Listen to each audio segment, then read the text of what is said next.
नमस्कार। प्रस्तुत है आज का चिंतन। अस्पताल में काफ़ी भीड़ थी। बाहर बरामदे में बैठे लोग एक एक करके कमरे के अंदर बैठी महिला डॉक्टर के पास जा रहे थे और अपने रोग का निदान पा रहे थे। रोगियों की इस भीड़ के दो कारण थे। प्रथम, उसका व्यवहार, स्नेहपूर्ण बर्ताव, कर्तव्य निष्ठा, मातृ सुलभ परिचर्या, जो सभी को अपने दायरे में घेर कर समेट लेती। दूसरा, उसने अपना अस्पताल ऐसी जगह खोला था जहां कोई दूसरा तैयार न होता, कारण कि लंदन के इस गरीब इलाके में अधिक कमाई की उम्मीद न थी। इस समय में वह एक ऐसे मरीज की परिचर्या में जुटी थी जिसके सिर में घातक घाव हो गया था। परिचर्या समाप्त होने वाली थी कि एक व्यक्ति भीड़ को चीरता हुआ उसके कक्ष में घुसा। सहायिका की रोकने की कोशिश भी नाकाम रही। सामने आ खड़े होने पर उसका ध्यान भंग हुआ। पूछा, कहिए। मुझे पेट में हल्की तकलीफ रहती है। ठीक है, लाइन में बैठिए, नंबर आने पर आपको देख लूंगी। आगंतुक कब मानने को तैयार था। उसने कटाक्ष करते हुए कहा, ये सलीके, कायदे, कानून सभी कुछ पैसे के लिए ही तो हैं और आपको वह दे रहा हूँ उचित से कुछ ज़्यादा ही। ओह, तो धन ही सब कुछ है। इसके लिए कुछ भी किया जा सकता है, कुछ भी छोड़ा जा सकता है। यह आज पता चला।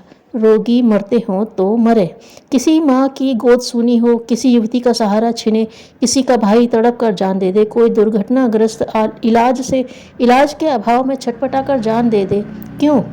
सिर्फ इसलिए कि उनके पास धन नहीं है और चिकित्सक वह आपके कहे मुताबिक यह सिद्धांत बना ले कि धन ही सब कुछ है। कहते कहते उसका गला भरा गया। अभ्यस्त हाथ घायल की सिर की पट्टी करने में संलग्न थे। काम पूरा हो गया और मरीज जा रहा था, पर आगंतुक ने तो जैसे उसके घावों को कुरे दिया था।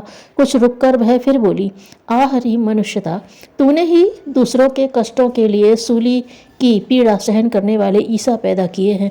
तेरे बीच से जन जन का दर्द बटाने वाले फ्रांसिस निकले हैं और हाय, आज हतभाग्य तेरे परिकर में संवेदना शून्य प्राणियों की भरमार है, जो बुद्धि के तिकड़म का जाल बिछाकर धन सभी कुछ है यह मानते हुए उसके द्वारा कुछ भी करने को तैयार है। सुनने वाला अवाक था। उसके मुंह से निकला, मैडम आप संत हैं, मुझे नहीं पता था, मुझे क्षमा करें। संत कहकर मुझे अपवाद मत घोषित करो भाई, मैं एक सामान्य मनुष्य हूँ, इससे कम और अधिक कुछ नहीं। मेरे अंदर की मनुष्यता अभी सांसें ले रही है। वर्तमान में अपने अंदर की संवेदनाओं का लगातार गला घोंटते जाने के कारण बहुसंख्यक जन ऐसा मानने लगे हैं कि संवेदना किसी संत नाम वाले विशेष प्राणी की बपौती है, पर ऐसा नहीं है। वास्तव में यह प्रत्येक मनुष्य की मनुष्यता की कसौटी है। इसके बिना तो मनुष्य मनुष्य नहीं, सचल पुतला भर है। मैं तो मात्र चिकित्सक हूँ, सिर्फ चिकित्सक जिसका धर्म है कराहती मानवता के घावों में मरहम लगाना, सेवा करना। मेरे लिए सेवा ही सब कुछ है और धन वह सब कुछ न होकर कुछ है। जब कम से काम चल जाता है तो अधिक के लिए क्यों भागू दौड़ूं।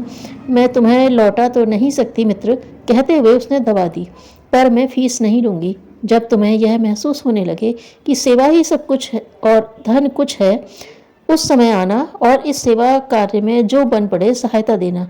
इतना कहकर उसने दूसरे मरीज को बुलाने का इशारा किया। सामने खड़े व्यक्ति का धन मद उतर चुका था और वह सब कुछ का मर्म समझकर चलता बना। सेवा का सही अर्थ बताने वाली यह महिला थी ब्रिटेन की प्रथम महिला चिकित्सक एलिजाबेथ गेरिट, जिनकी उक्त नीति और तदनुरूप कर्म आज भी हर मानव के लिए एक आदर्श है। बुद्धि की शक्ति उसके उपयोग में ही है। बुद्धि को विश्राम देने से तो बुद्धि मंद हो जाती है। धन्यवाद।